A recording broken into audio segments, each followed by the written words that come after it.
Well, hello again. Welcome again to another episode of Down to Earth but Heavenly Minded.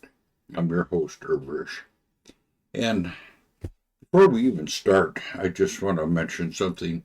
If you just happen to come upon this for the first time, my podcast, just to mention what we're doing is we're going through the scriptures and we're looking at things that uh, really pertain to our life, and it truly is a textbook of life. The Bible is, and I just want to mention that I think this is like episode 96 or something like that in this series, and I have all the other episodes in a playlist uh, with the same name, the textbook for life, and you can find it on my channel. So, with that said, if you really find these interesting or want to learn more about the Bible, just go back and you can go through all the series. I'm going to just keep going. Uh, I think we're into April of 2025 right now, and you can, watch these any year afterwards. The reason I'm doing this, I'm making them ahead of time here. Because of my age, I don't know when the Lord will call me home, but I just want to pass on some information and also have the scriptures available here for you. So, with that said, we're in the book of Leviticus right now, and we're in chapter 5. And these are kind of hard chapters, but they talk a lot about sin and sacrifices and stuff, and everything points to the Lord. So, with that said, let's just read through our scriptures. Now, if anyone sin in that he hears a public uh, adjuration to testify, and though he is a witness, whether he has seen or come to know the matter, yet does not speak, he shall bear his iniquities. So even if you don't say anything about it, you're still going to bear your iniquities. Or if anyone touches a unclean thing, whether a carcass or an unclean wild animal, or the carcass of an unclean livestock, or a carcass of an unclean swarming thing that is hidden from him, and he has become unclean, and he realizes his guilt, or if he touches a human uncleanness, of whatever sort of an unclean may be, uh, which one becomes unclean, and it is hidden from him. When he comes to know it, and he realizes his guilt, or if anyone utters within his lips a rash oath, or to do evil or to do good, any sort of rash oath, the people swear, and it is hidden from him.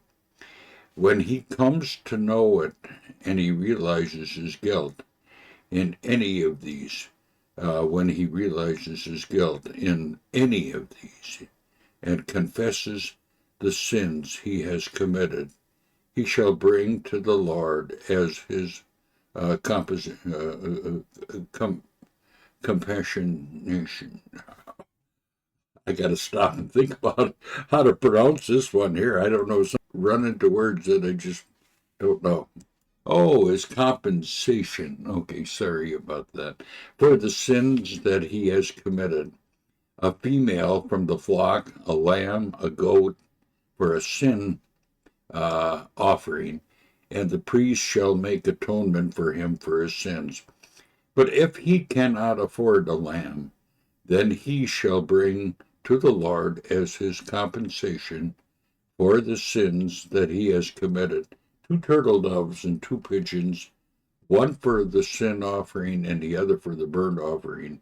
He shall bring them to the priest, who shall offer first the one for the sin offering. He shall uh, uh, uh, wring its neck. From its neck it shall not sever it completely.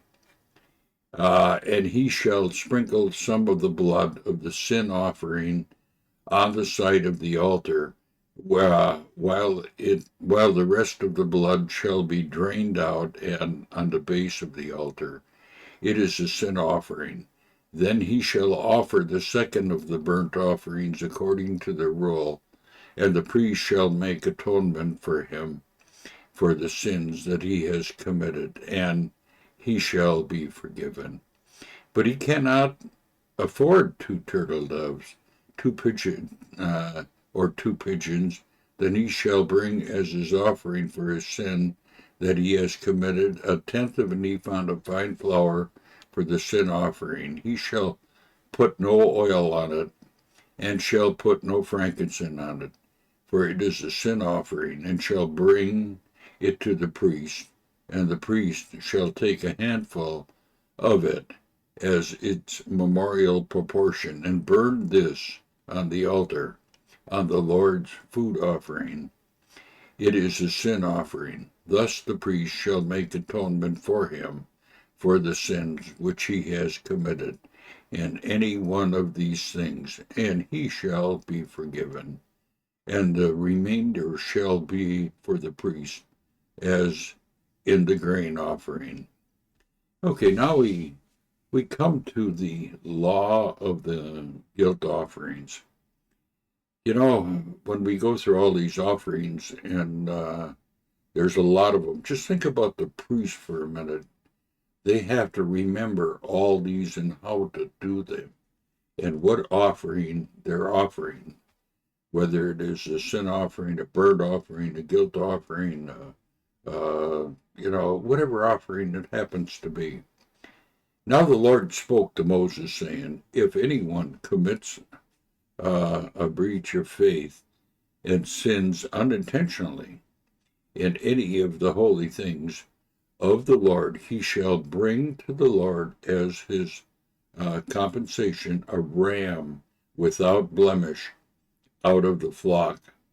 These are sins that he doesn't even know that he really, that it was unintentionally, that he just didn't want to do it, but it just happened, without planning anything. It just happens. And so he brings to the Lord as his compensation a ram without blemish out of the flock, valued in silver shekels according to the shekel of the sanctuary for the guilt offering. He shall also make restitution for what he has done amidst the holy things, and shall add a fifth to it to give it to the priest.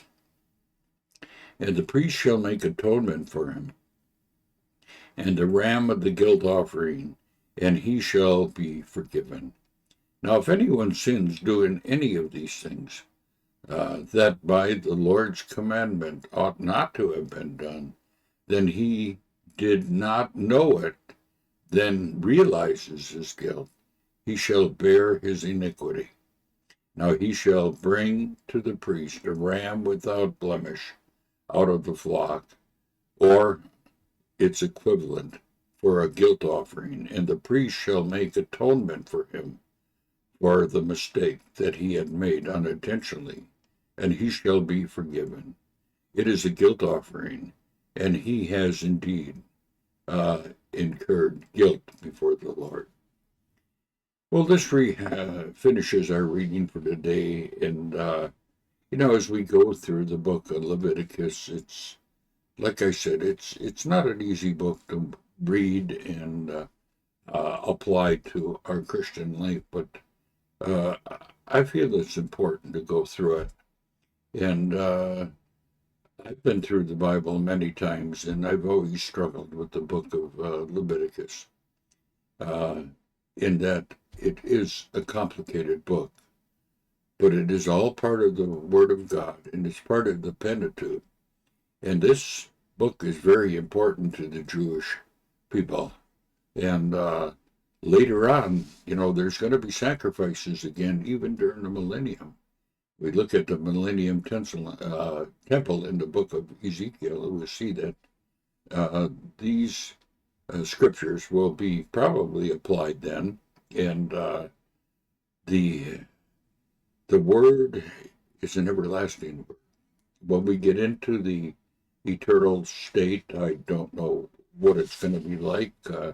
We got some things that talk about it, but we don't really have the whole picture.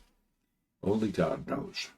But whatever it is, it's going to be something really great because he promised us wonderful things that he's doing for us. Well, with that said, I'm going to end our reading today. Until next time, bye for now.